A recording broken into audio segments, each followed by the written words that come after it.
Buwan naman sa ating One Balita Pilipinas ngayong Huwebes, krimen sa gitna ng krisis. Motorista sa Karkar, Cebu, nagpagas pero hindi nagbayad. Sa iba pang lugar, may mga napaulat na ring insidente ng kawalan o nakawan ng gasolina. Pangulong Bongbong Marcos, pinirmahan na rin ang batas na magbibigay sa kanya ng kapangyarihan na suspindihin o bawasan ng buwis sa langis. Tuloy din ang bigayan ng ayuda, pero mga transport group tinuloy pa rin ang protesta. Ang mga nakiisa, nag-ambagan na lang para may makain. Dahil pa rin sa krisis, singil sa kuryente, siguradong tataas na sa susunod na buwan. Presyo ng gamot, magmamahal din. At Liza Soberano, magbabalik pelikula. Ang detalye niyan, ikinuwento niya mismo sa News 5.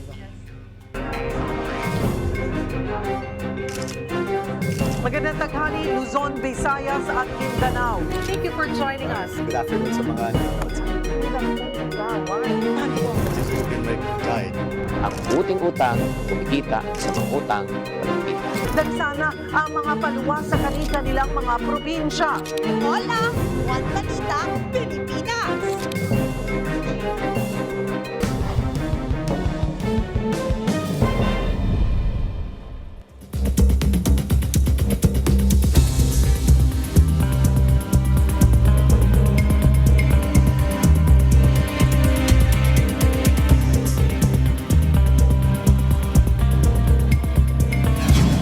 Magandang tanghali, Luzon, Visayas at Mindanao. Mainit ang ulo ng transport groups kay Pangulong Bongbong Marcos sa pagsisimula ng nationwide transport strike ngayong araw. Para sa detalye, magbabalita live si Mobile Journal Arles de los Santos. Arles, kumusta dyan?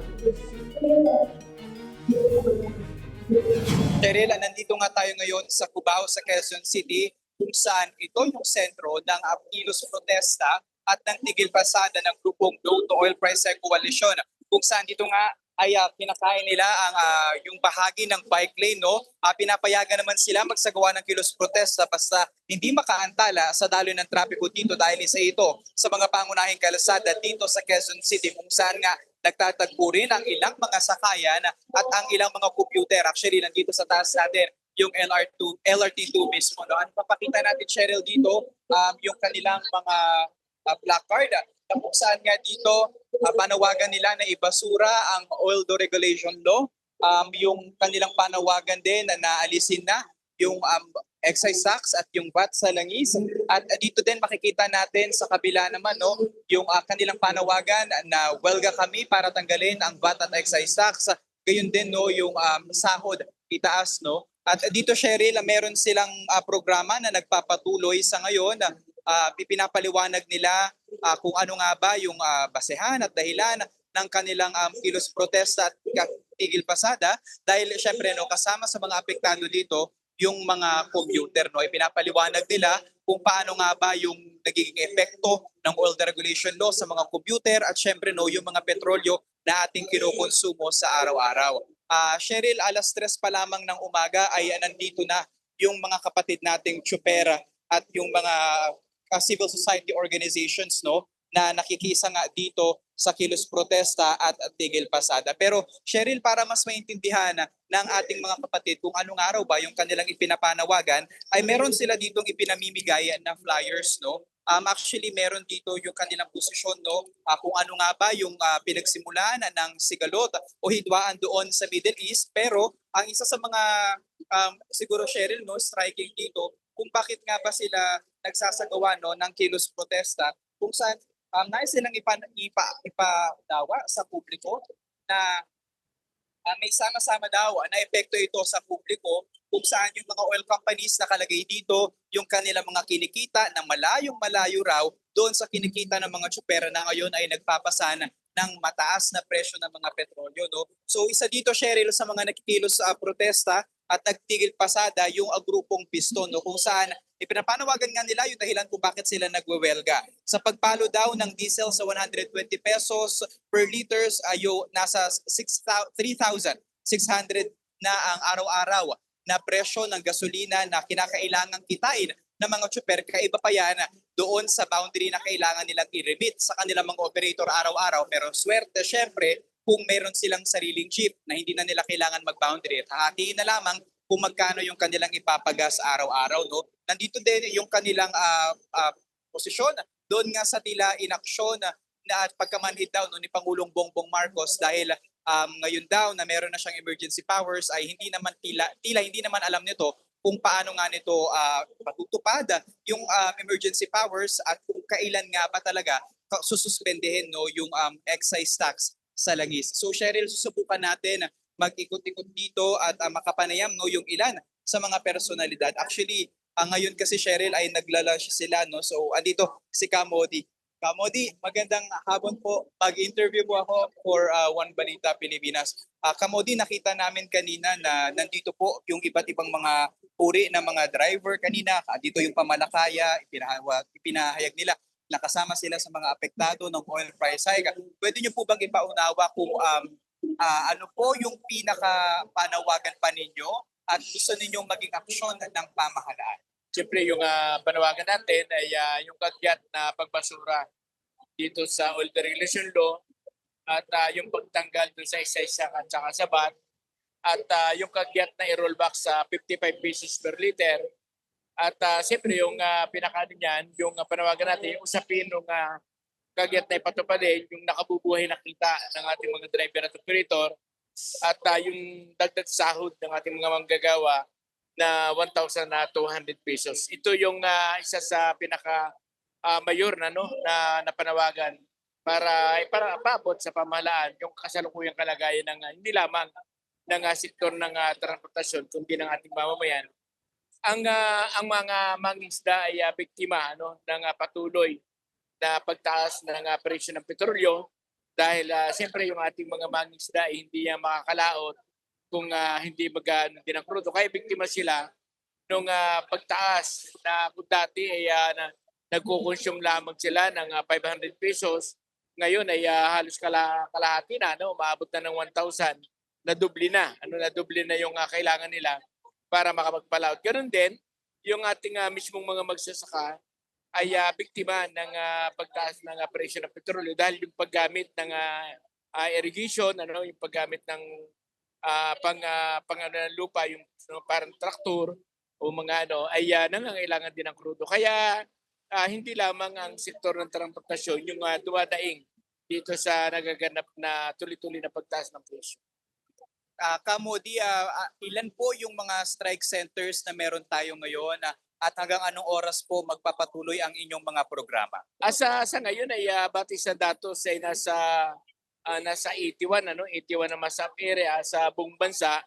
Kung dito sa nasa National Capital Region halos sa 53 yung mass up area natin at linahukan ito hindi lamang ng mga jeepney kundi linahukan ito ng iba't ibang buda ng ating public transport.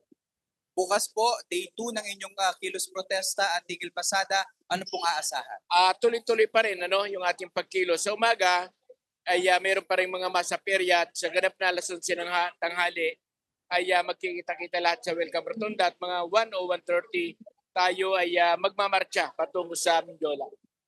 Maraming salamat po, Kamodi. Pero Cheryl, hindi lamang mga tsuper ang mukha ng tigil pasada at ng kilos protesta na ito. Dahil dito sa ating likuran, ipapakita ko sa inyo, ngayon ay nagsisimula na silang mamahagi ng mga lunch. Nandito yung ilang asawa, si Ate Eva at si Ate Janet, sila yung mga nagluto. Ate, pang ilang salang na po yan ng bigas? Pangatlo. Ilan po yung inaasahan natin na mabigyan ng pagkain? Ilan po? 100 to 200 people. Okay, so ito Cheryl, nandito yung mga food pack nila and meron silang mga dalang jug ng tubigan, meron silang kalan, merong takure, may mga itlog, may mga pambalot at yung kanilang kinakain ngayon so far sardinas and ayan, ngayon tinapay, yung pandesal mula kanina umaga pa. So sila Cheryl ay mga asawa ng mga tsuper na sila naman yung nagsisilbing konduktor kapag pumapasada ang mga ito. Pero hindi na raw talaga kaya yung liit ng kita na ito kaya gumagawa na rin sila ng kanilang paraan para nga masuportahan ang kanilang mga asawa. Ngayon, Cheryl, ay tatao tayo dito pasado hanggang alas 4 ng hapon at kung magkaroon pa ng iba pang mga programa sa araw na ito, pero nananatili daw ang kanilang panawagan nga sa pamahalaan at hiling nila na mapakinggan na ito. Yan muna ang latest. Cheryl. Maraming salamat, Mobile Journal, Arles de los Santos. Naramdaman kaninang morning rush hour ang epekto ng tigil pasada. Sa Philcoa, sa Quezon City, halos mapuno ng commuters sa kalsada. Ang ilan, halos harangin na ang mga dumaraang PUV sa pag-asang makasakay. Sobrang init pa naman ngayon ang panahon. Ngayon, kumusta na kaya ang sitwasyon? Alamin natin sa pagbabalita naman ni Mobile Journal Fatima Baduria. Fatima?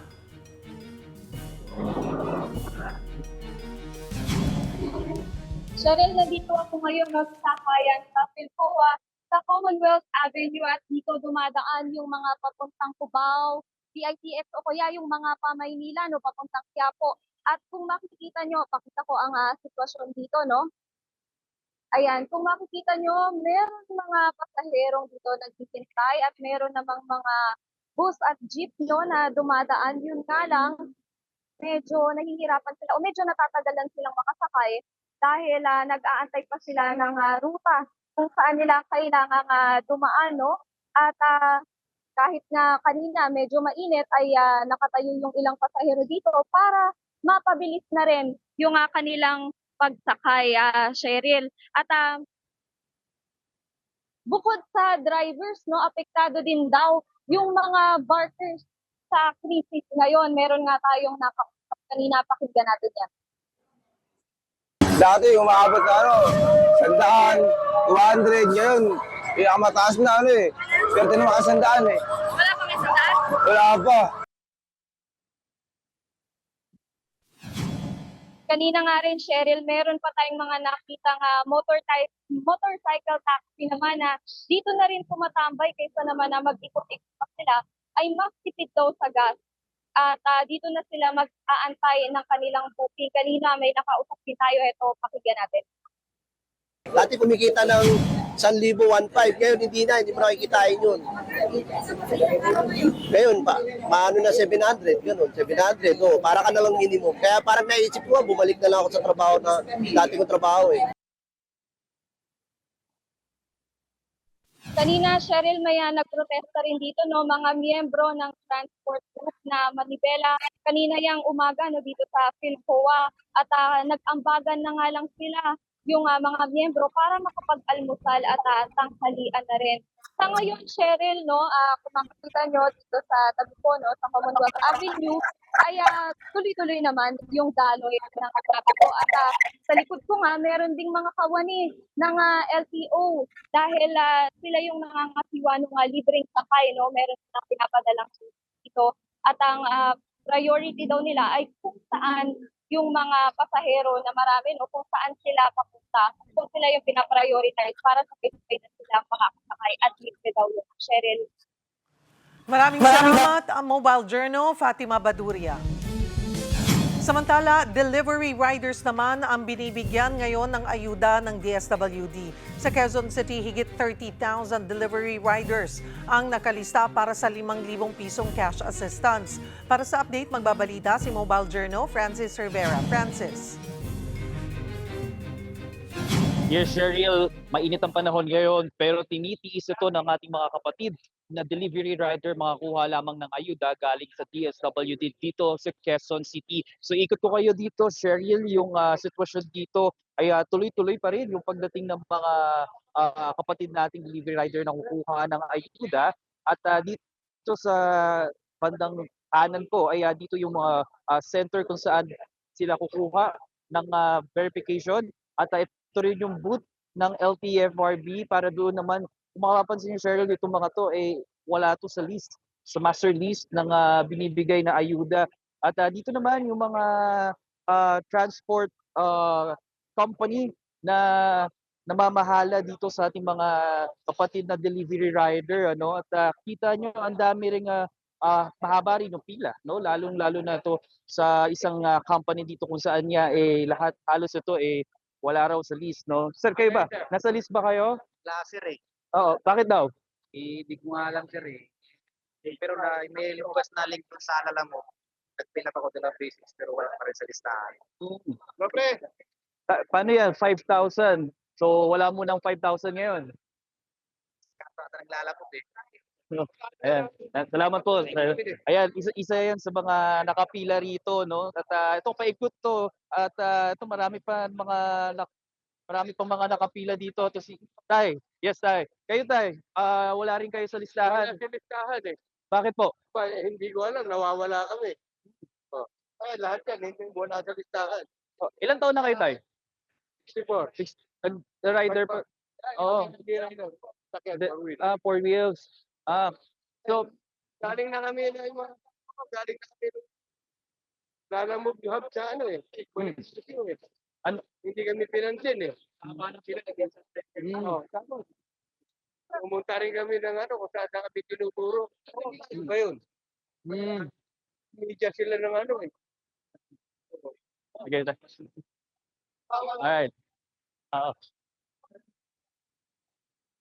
Ayan, Jeriel, narinig natin yung mga sentimento ng mga delivery rider dito na hindi nga sila makakatanggap ng ayuda ngayong araw na ito. Kasi iba talaga dito, talagang ilang oras pa yung binuno. Makapasok lamang dito sa entrance dahil kung mga papansin yung Quezon City Circle o Memorial Circle, yung palibot doon, talagang punong-puno ng pila kaninang umaga. At halos ngayon, medyo humupa na nga yung pila. Pero itong mga naka-standby, itong mga nakapila dito ay halos ilang oras silang nakapila kanina. At iba't iba yung mga transport company na andito ngayon. So isa nga lang yun, kung saan nga ito yung yung obserbasyon natin, isa sa mga pinakamarami ngayon at ang pinakamahabang pila. At dito naman yung ibang mga company, transport company rin. Ayan. At Cheryl, paalala na lang din sa mga paalala na rin sa mga ating mga kapatid na pagtatagal ang pamimigay ng ayuda ngayong araw na ito hanggang alas 5 ng hapon. At ayun nga rin, paalala rin nila na dapat daw kung ang apelyido nyo ay nag-uumpisa sa A hanggang I, ngayong araw kayo maaaring kumuha ng ayuda. Pero kung hindi naman kayo makakakuha dahil kayo ay nabiyahe, maaari nyo rin daw yan kunin sa mga susunod na araw gaya na lang bukas at sa Lunes. Cheryl. Maraming salamat, Mobile Journal Francis Rivera. Dako tayo sa Divisoria kung saan nagtaasan na ang presyo ng ilang paninda. Para sa detalye, magbabalita si Mobile Journal Daniel Dayaw. Daniel. Cheryl, dito sa Divisoria, umaaray ang mga tindero at tindera dahil matumal ang benta. So ngayon makikita nyo dito sa space ay hindi ganun ka-cramped. At kanina lang ay may mga na-interview tayo na nagbebenta ng gulay at ang sabi nila ay madalas abonado daw. At ito nga ang ating kapatid na si Severino. Sir, kamusta ang benta ngayon? Ito, ang benta sa ngayon, medyo matumal. Kanya minsan hindi lumalabas ang punan ng gulay, napipilitan kami tumatawad sa mga biyero namin. Sir, gaano po kayo naapektuhan ng pagtaas ng presyo ng gasolina? Ang malaki epekto ng pagtaas ng gasolina, dangat nga lang, ano magagawa natin? Sana madali matapos yung problemang dulot ng epekto niya. Alright. So Cheryl, kakibat ng presyo ng mga gulay ay nagtaas na rin talaga ang mga paninda, no? Katulad na lang ng cauliflower na dating 50 naging 100, ang broccoli na dating 100 ay 3 na. At ang bok choy na 20 pesos naging 35 pesos na. At ang in-demand naman ngayon na bell pepper ay dating laman ay 7 pieces, ngayon ay 5 pieces na lang.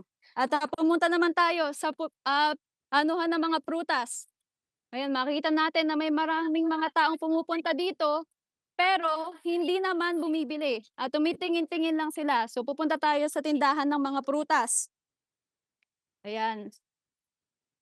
At ngayon, Cheryl, hindi naman daw nagtaas ang presyo ng mga prutas. Pero except lang sa lemon. Dahil ang lemon daw, iyon daw ang pinaka-in-demand ngayon. Kaya lika, pupuntahan natin ang stall ng prutasan. Papakita namin sa iyo ang lemon na dati ay 400, ngayon ay 3 piraso na lang. Ito ang lemon. Ayan. Ito po ang lemon na dati ay 4 na piraso sa 100, ngayon ay 3 piraso na lang. At ngayon, Cheryl, dahil nga summer na, ay lumabas na ang mga summer gears katulad ng mga salbabida. At pupunta tayo ngayon sa tindahan ng mga salbabida. Tingnan natin kung magkano ang presyo ng mga ito. At na-interview ko naman na sila kanina, pero ang sabi naman nila ay hindi pa nagtataas ang presyo dahil luma pa ang supply na nandito, Cheryl. Pero Daniel, ano rin ang obserbasyon ng mga tindero-tindera natin dyan? Kumonti ba yung mga mamimili at saka mas nagtitipid ba yung ating mga consumer ngayon sa pagbili ng pagkain or yung other items na available dyan sa Divisoria? Yes, Cheryl, ayon nga sa obserbasyon or sa mga na-interview ko kanina na nagtitinda, ay talagang kumonte ang mga tao dito. Bungsod na rin ng online selling. Isa yon sa mga challenges nila, no? At syempre, dahil mataas ang presyo ng gasolina, ang ina-expect talaga nila ay kukonti ang mga tao na pumupunta dito. At ito na nga ang mga salbabida na meron tayo. Ayan, luma mga stock na ito. At 70 to 100 pesos ang salbabida. Depende sa size. Ang water gun naman ay 100 pesos. Ang goggles ay 50 to 120. Ayan. So, Cheryl, etong Divisoria ay nagbukas ng 7 a.m. at bukas naman or magsasara ng 6 p.m. Cheryl. Maraming salamat, Mobile Journal, Daniel Dayaw. Siniguro ng Energy Regulatory Commission na stable ang supply ng kuryente sa bansa. Ayon kay Attorney Francis Saturnino Juan, chairman ng ERC, hindi dapat mabahala ang publiko. Pero asahan daw ang yellow alert status sa mga susunod na linggo dahil tag-init na at siguradong tataas ang demand. Asahan na rin daw ang pagtaas ng singil sa kuryente simula Abril.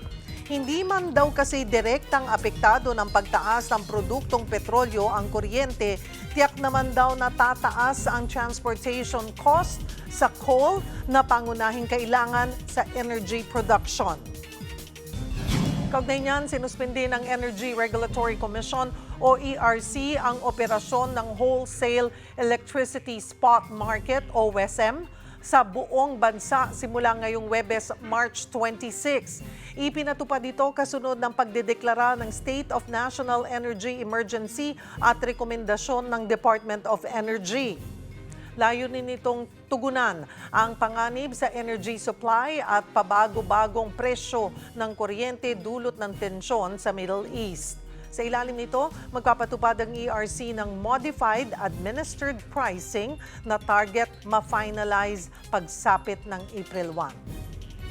Para mas maipaliwanag pa ito, kasama natin si ERC Chairperson and CEO Francis Saturnino Juan. Magandang tanghali po sa inyo, sir. Salamat po sa oras. Magandang tanghali, Cheryl. Sir, paano po ba mas maunawaan namin?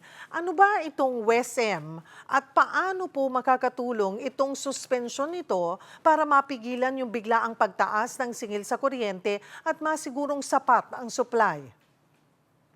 Ito kasing WESM, ito yung pinagkukunan ng ating mga utilities ng supply ng kuryente kung sila ay hindi nakapagkontrata ng sapat sa mga generation companies na kanila namang isusupply sa kanilang mga customers. Dito sa WESM, ang presyuhan dito ay nakasalalay kung magkano ang offer ng mga generation companies dyan. Kaya depende na yan doon sa offer at kung sino-sino ang mananalo na generator batay sa offer nila, yun ang magiging presyo. Maaari niyo po ba rin ipaliwanag kung paano gagana itong Modified Administered Pricing na ipatutupad ng ERC kasunod nga ng suspensyon sa WESM? Oo. Ngayong mayroong suspensyon sa WESM, hindi na ganon ang lalabas na presyuhan. Hindi na yung kung ano lang ang i-offer ng ating mga generation companies na magbebenta dito sa WESM. Ang presyo na ia-apply sa kanila ay kung ano yung corresponding na administered price na ipatutupad ng komisyon. Ang administered price naman, nakadepende yan sa kanilang teknolohiya at sisiguraduhin naman din yan na sila ay makababawi ng kanilang mga gastos sa pag-generate ng kuryente at nang sa ganon ay tuloy-tuloy pa rin sila makapag-supply. Mhm.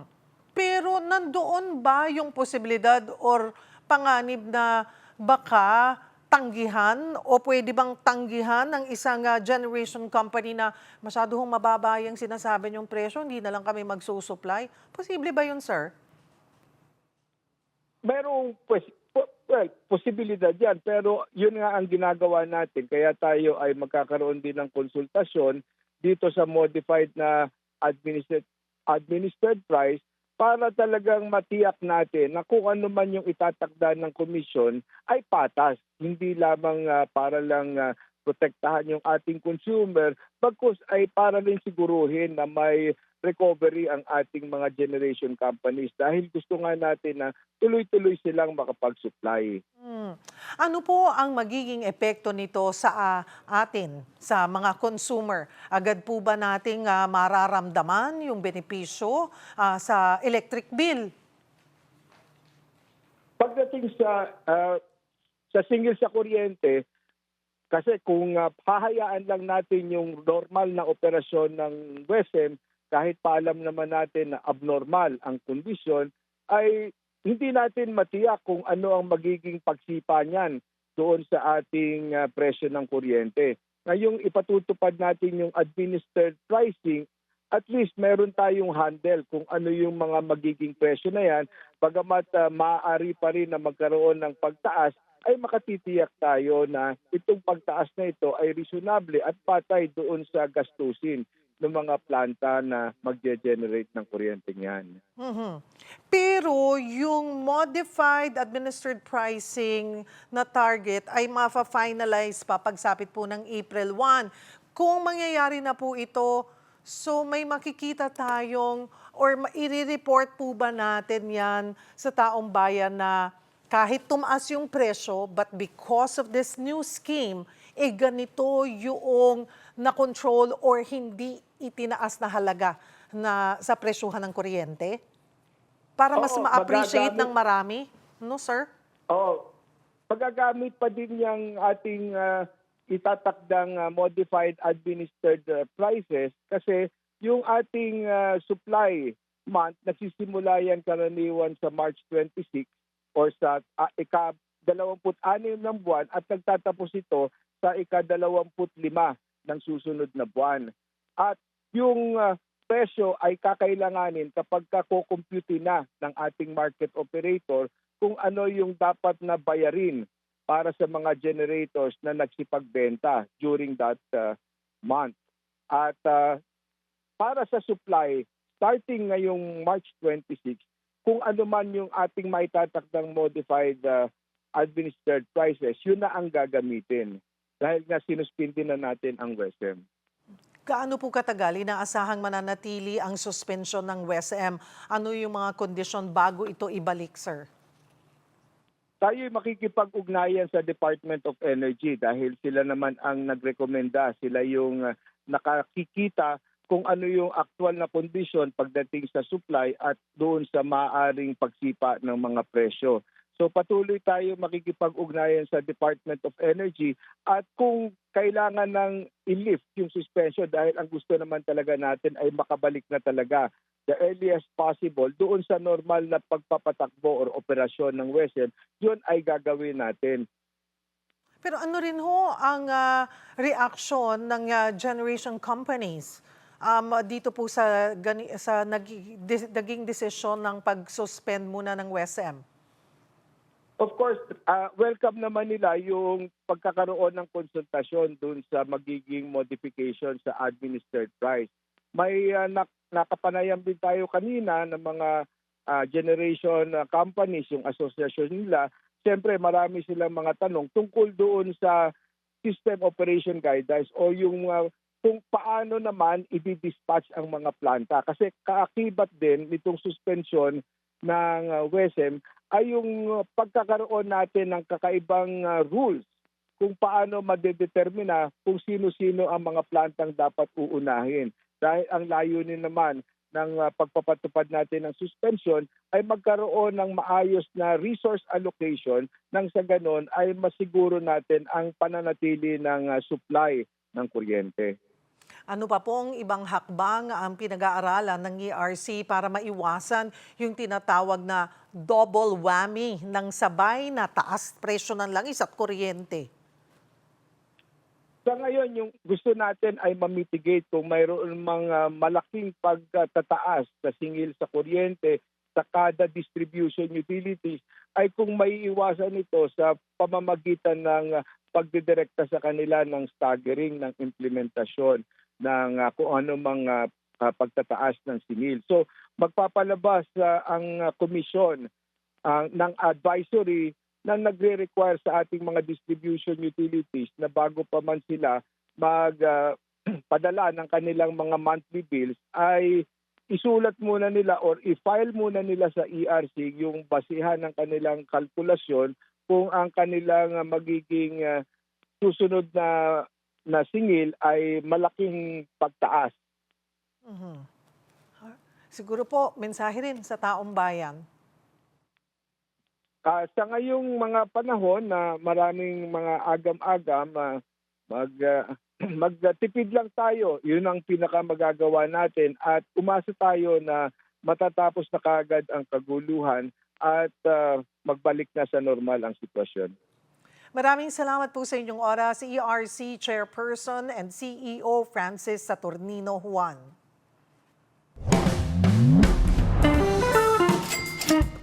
Kung mabibigyan ka ng chance na bumalik sa simula ng pagnenegosyo, ano kaya ang babaguhin mo? Mas maingat sa pera, mas maingat sa partner, dapat may alam bago pumasok? Nako! Gusto mo bang malaman anong dapat nating iwasan bago tayo mag-umpisa? Pag-usapan natin to.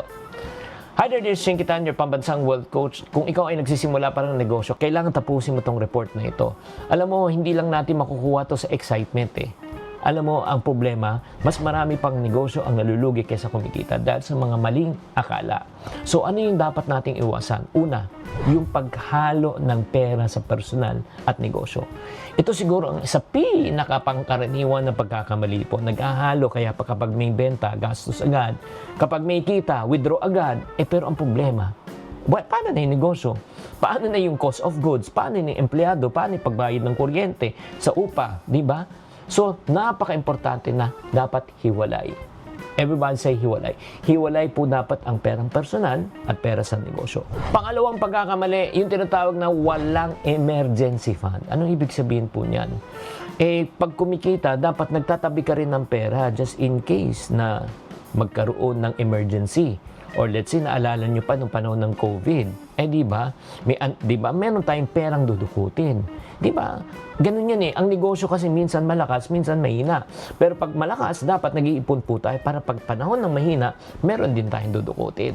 Pangatlong pagkakamali, hindi naintindihan ang benta sa kita. Ano ibig ko sabihin? May nakausap ako, Sir, kamusta negosyo mo? O, maganda. Magkano kanong kita kada araw? 5,000. Magkano yung benta kada araw? 5,000. Ha? Kita mo 5,000, benta mo 5,000, wala kang puhunan, wala kang pinapasweldoan. Na hindi niya alam, ang kinikita lang pala niya isang araw ay nasa 2,000 pesos. So in other words, 40%, di ba? So very important po na kailangan natin malaman ang difference ng kita versus benta. At pang-apat na pagkakamali, yung nagdidesisyon na walang alam. Yun po, doon po sila nalulugi. Mas marami pa ako nakitang negosyo na nagsara dahil sa mga maling desisyon kaysa mga tamang desisyon. Kaya kung gusto nyo talaga maiwasan yan, una, hiwalayin natin ang pera ng personal at sa pagnenegosyo. Pangalawa, bumuo tayo ng emergency fund. Pangatlo, kailangan maintindihan natin yung benta versus kita. At pang-apat po, dapat meron tayong alam bago tayong magdesisyon. Minsan nalulugi ang negosyo hindi dahil kulang ang benta, pero kulang ang sistema, kaalaman at financial discipline. Sana nakatulong tong episode na ito. Tatandaan, tamang karunungan, tamang disiplina ang susi sa pagyaman. Susunod, krimen sa gitna ng krisis. Motorista sa Karkar, Cebu nagpagas pero hindi nagbayad. Yan at iba pa sa pagbabalik ng One Balita, Pilipinas.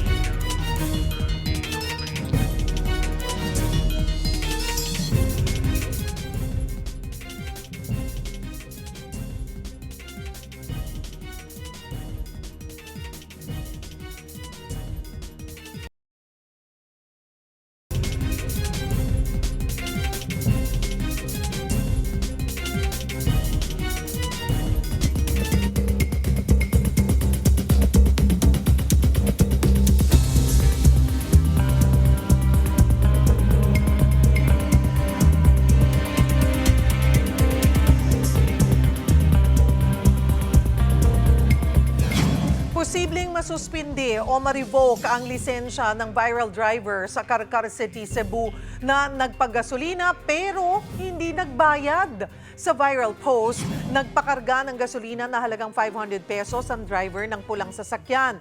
Dahil wala raw cash, via e-wallet na lang siya magbabayad. Pero nang malingat ang tauhan ng gasolinahan, umiskapo ang driver. Natuntun naman siya. Paliwanag niya, nakalimutan niya lang magbayad. Nauwi naman yan sa areglo. Pero ang regional office ng LTO gusto pa rin ditong imbestigahan. Sa Cebu pa rin, nag-anunsyo ang Metro Cebu Water District na posibleng maapektuhan ang supply ng tubig sa ilang residente sa Liloan at Konsolasyon. Ninakaw kasi ang nasa 140 meters ng tubo ng tubig doon. Sa ngayon, patuloy pa rin ang investigasyon pero tiyak daw na mag-aasunto ang MCWD sa mga sangkot sa nakawan. Bukod sa Divisoria, ramdam na rin ang pagtaas ng ilang bilihin kahit sa iba pang palengke sa Metro Manila dahil sa pagsipa ng krudo. Sa Pasig Mega Market, nagprotesta kaninang umaga ang ilang transport group, kabilang ang Piston, Manibela at maging ang mga BPO workers at ilang estudyante. Tinamaan daw kasi lahat ng sektor sa problema ngayon sa Middle East. Panawagan nila ibaba ang presyo ng krudo at ibasura ang VAT at excise tax sa langis. Dahil wala na nga silang kinikita, tumataas pa ang presyo ng pagkain.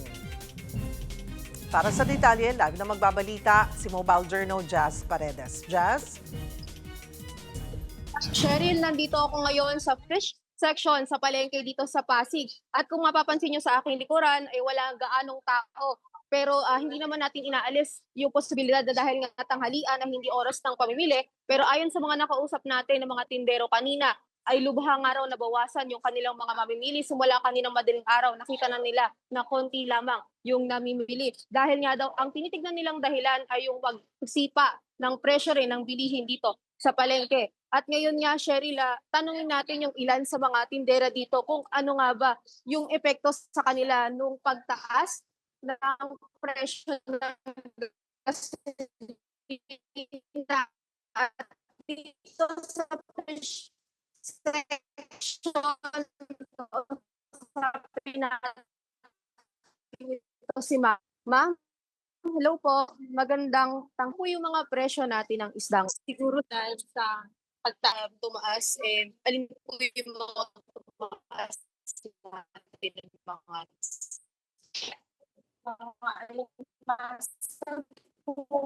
mga products po, mataas na po yung supply sa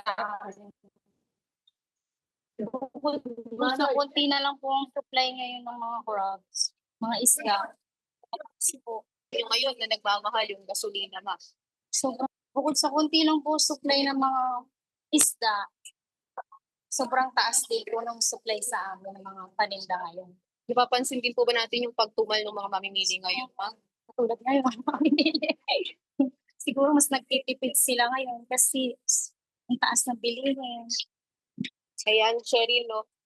Nakausap nga natin si ma'am at ayon nga mismo sa kanya, nagtitipid niya daw yung atin sa ilang mga mamimili. Kaya kapansin-pansin yung pagkonti rin ng mga tao o ng mga namimili to sa Pasig Palengke. At kanina nga, Cheryl, binisita ko rin yung ilan sa mga tindahan dito at napansin ko nga na nagtaas yung presyo ng ilan sa mga bilihin sa mga estante dito. Kagaya na lamang ng baboy na dating 330 pesos ang kilo, ngayon ay naging 350 pesos na. At yung kilo naman ng manok tumaas ng wala 180 pesos, ngayon ay 200 pesos na. At yung gulay nga, no, kahit gustuhin man daw nilang magsahog o maglagay ng rekado sa kanilang ulam na gulay, nagmahal na rin yung ilan sa presyo nito. Gaya na lang ng pipino, dating 50 pesos, ngayon 120 pesos na per kilo. Ang carrots dating 160 lamang, 200 pesos na ngayon. Ang kalabasa tumaas naman ng 10 piso. At yung pinakamalaking nagtaas ngayon ay yung presyo ng bell pepper na dating 200, ngayon ay tumaas na sa 450 pesos per kilo. At ilan nga sa mga sahog tumaas din na ng nasa 15 pesos. At Ang saging na sa banga, dating 20 pesos lang, ngayon 35 pesos na per kilo at yung kamote na 45 pesos na ngayon mula 40 pesos. Yan ang latest dito sa palengke sa Pasig. Cheryl? Maraming salamat, Mobile Journal, Jazz Paredes. Nagtitiis na rin sa karampot na kita ang mga jeepney driver ngayong nagmahal ang langis. Para sa update, sakay ng jeep na biyaheng Quezon City patungong Rizal, si Mobile Journal Amy Atienza. Abay, malayo-layo yung pupuntahan mo, Amy. So ngayon, nasaan ka na? Good noon, Cheryl. No, nandito tayo ngayon sa jeepney Kuya Jerome. Siya yung nakasama natin from Cubao papuntang Rizal. Ngayon, nasa Marikina City tayo. Actually, pabalik na ito ulit ng Cubao. No? So, inikot natin yung naging ruta niya.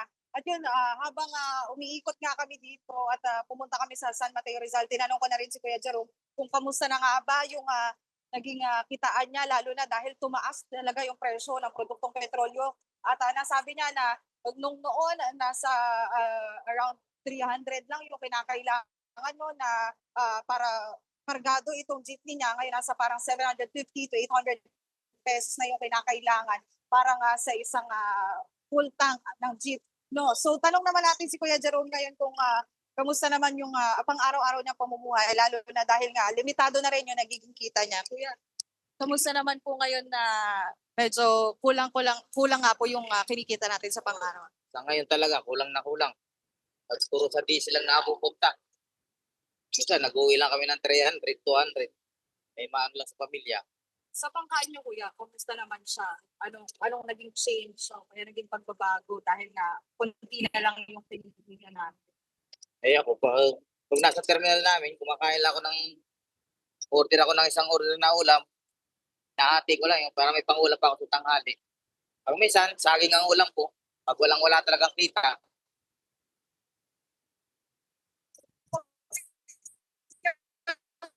Kamusta naman po? 200. Makakaano sila ng pangkain. Pero wala pong trabaho yung asawa niyo. Wala. So kayo po mismo yung nagiging provider. Oo. So ayun, Cheryl, kanina din, dahil nga pumunta din tayo dun sa mismong terminal nila no, sa San Mateo, ay may nakausap ako ilang mga driver dun no, at sinabi nila na yun nga, parang around 50 pesos to 100 pesos na lang din yung nilalaan nila para nga sa pagkain. So ganun kaliit yung presyo na kailangan nila i-consider, lalo na dahil kung dati daw nasa around 1,000 yung kaya nilang ipunin sa 3-4 na ikot from San Mateo to Cubao at vice versa, ngayon daw nasa around 400 na lang din talaga yung maximum na kaya nilang ipunin. At dahil nga doon sa kanilang terminal may kinakailangan pa rin silang bayarang fees, ayun, kailangan din nila i-consider yan, pati na rin yung maintenance nga na kanilang jeep. Dahil kung makikita din natin yung daan from Cubao to Rizal, medyo matarik. So yung mga preno, pati yung ibang spare parts din na kinakailangan para sa jeepneys, ay kailangan din nilang isipin, lalo na kapag nasira na. So yung may mga ganong instances pa na kinakailangan talaga nilang isipin. At syempre, magtipid na rin no, dahil hindi natin alam kung ano nga din na yung mangyayari sa mga susunod pang araw at kung kailan nga ba matatapos din itong tuloy-tuloy na pagtaas ng presyo ng produktong petrolyo. Cheryl. Maraming salamat, Mobile Journal, Amy Atienza.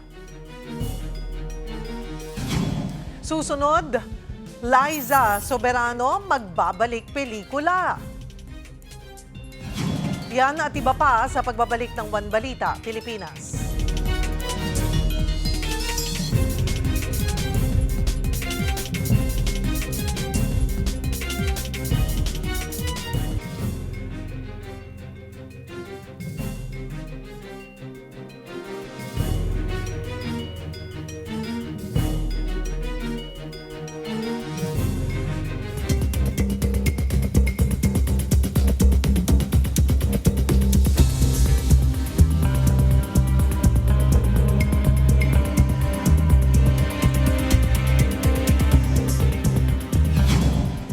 Jeepney drivers na biyaheng Maynila pa Quezon City na wala pang ayuda sa gitna ng napakamahal na presyo ng gasolina. Para sa update, nasa biyahe rin ngayon si Mobile Journal Merymon Reyes. Merymon, nasaan ka naman ngayon?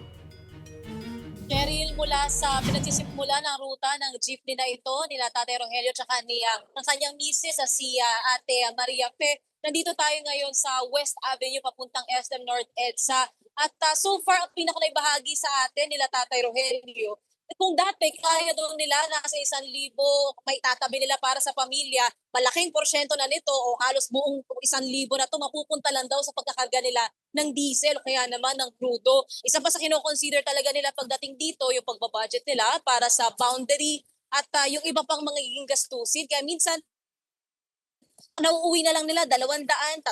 Ang pinakapangit ay dadating yung araw na wala muna silang maiuwi dahil napupunta sa mga gastusin. Malaking bagay daw sana kung nakuha nila yung subsidiya, pero ang issue, hindi pa raw nila ito natatanggap. Yung ilan sa mga concern nila, ito si Tatay Rogelio nagmamaneho, kasama yung iba pang mga tsuper na nakausap natin, wala raw sila sa listahan, nag-raise na raw sila ng concern dito sa presidente nila, sa operatiba nila, at ang nakikita nila dito, parang may sabi-sabi nga raw na tama po ba, ma'am, yung sinasabi na baka raw yung mga patay nabubuhay? Paano po ba yun?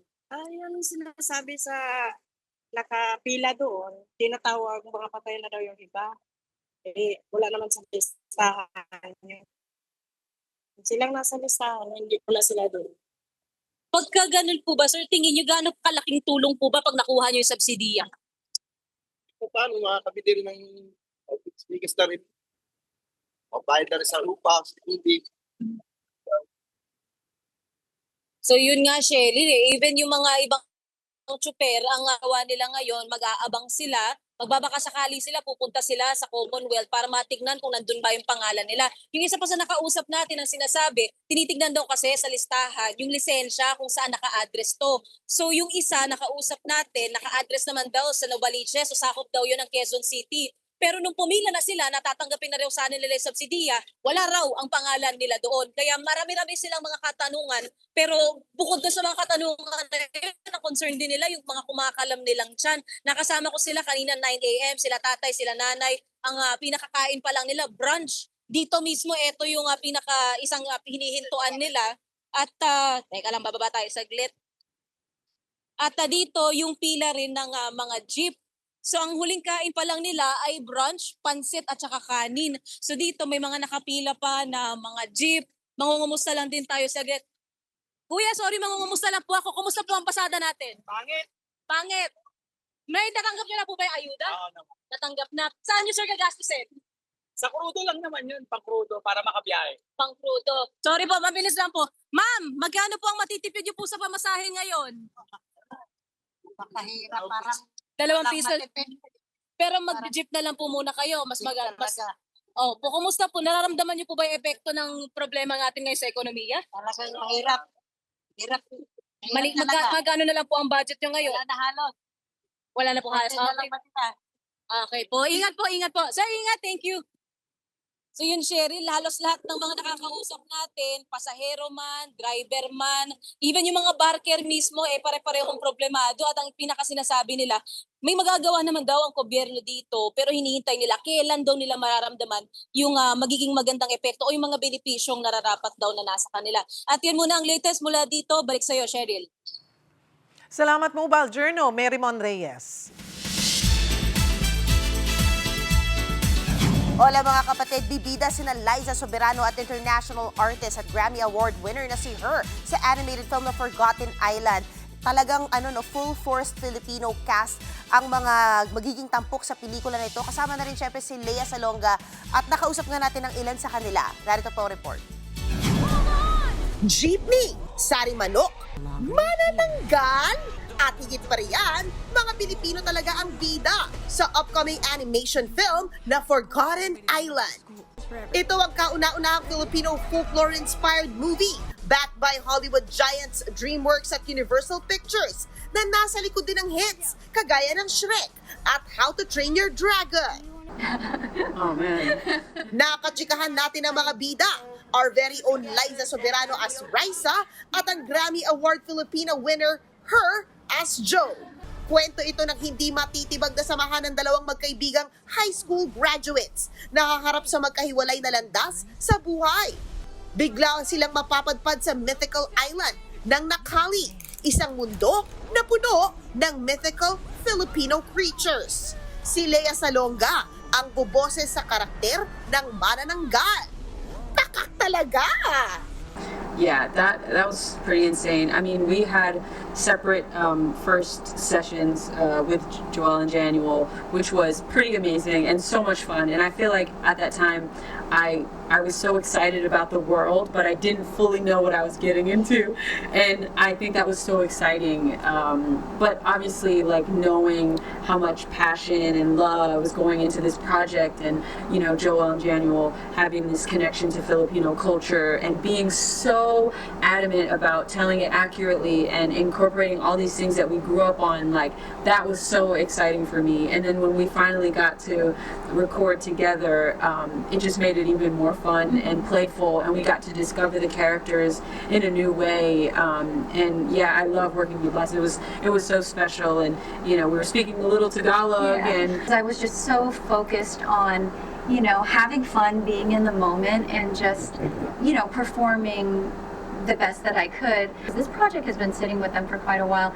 That's when it really dawned onto me that, like, oh my gosh, this is like a moment. This is really a special moment for not only the people making it, but like for the culture. From the creators of Puss in Boots na sina Academy Award nominees Joel Crawford at Januel Mercado, hatid nilang isang pelikula na magbibida ng Filipino values.